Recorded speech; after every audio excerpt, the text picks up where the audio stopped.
Hi, this is Steve Maag, Director of Residential Communities here at Leading Age. You know, one of the most interesting efforts on behalf of most of our CCRC members across the country in the last several years has been their expansion of their home and community-based services components, moving what they do so well on campus out into the community in a variety of manners. After all, when you look at the data provided by AARP and others, 90% of the seniors say they want to stay at home. When you look at data provided by the National Investment Center, which tracks senior housing across the country, in most markets, the penetration rate for those seniors who are age qualified and income qualified, in other words, those seniors who are old enough to move into a senior community and have the resources to move into that senior community, are typically only 8 to 12%. So we have 90% of the community seniors saying they don't want to move and 90% of the seniors not moving. So obviously there's a huge untapped market. Also, with the recent economic recession and the more difficult access to capital, it's made sense to try and do things that don't require a lot of new capital to build buildings.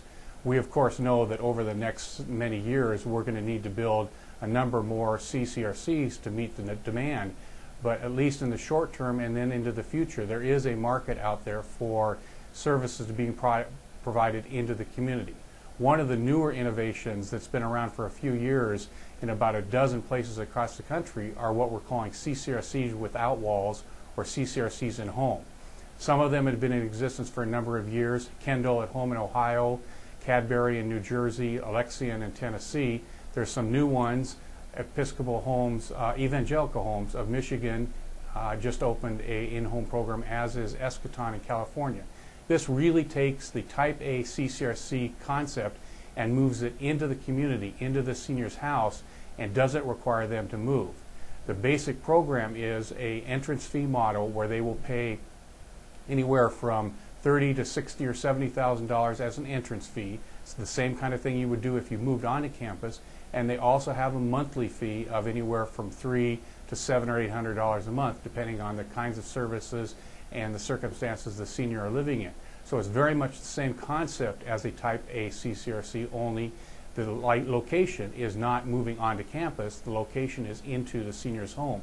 There's a case manager that monitors the care, there's programs and assessments, it provides access to the campus for that senior, provides bundles of services to go onto the home to make sure that they can stay in there safely as long as possible.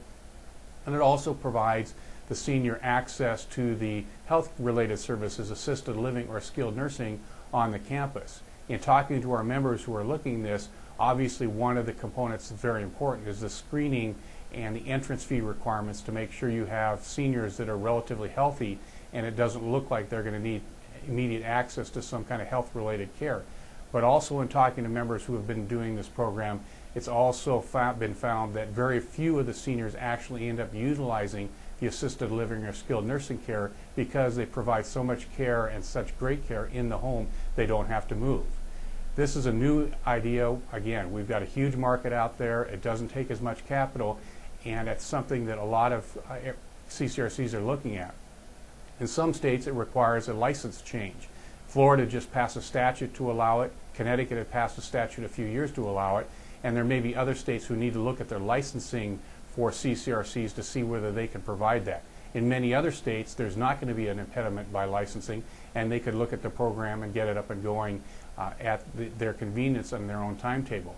It's a new idea. It's something we think has got a lot of demand and has got a lot of future promise for our CCRC members, not only to diversify their services, but also to bring those services out into the community to seniors who can afford them but are choosing not to move out of their homes. As always, if you have any questions, please feel free to contact me at Leading Age. Thank you.